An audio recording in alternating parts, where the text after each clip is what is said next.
আলহামদুলিল্লাহ রাব্বিল আলামিন والصلاة والسلام على نبيه الأمين وعلى آله وأصحابه أجمعين।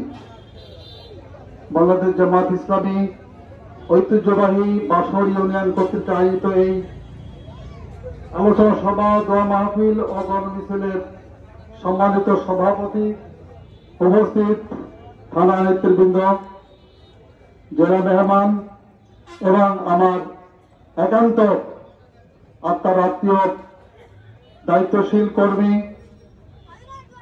সহযোগী এবং আমার সুপ্রিয় এলাকাবাসী, আসসালামু আলাইকুম ওয়া রাহমাতুল্লাহ। সম্মানিত উপস্থিতি, ইউরিদুনা লিইউতফিউ নূরাল্লাহি বিআফওয়াহিহিম আল্লাহু মুতিম্মু নূরিহি ওয়ালাউ কারিহাল কাফিরুন। আল্লাহ রাব্বুল আলামিন ঘোষণা করেন যে ইসলামকে যারা সহ্য করতে পারে না,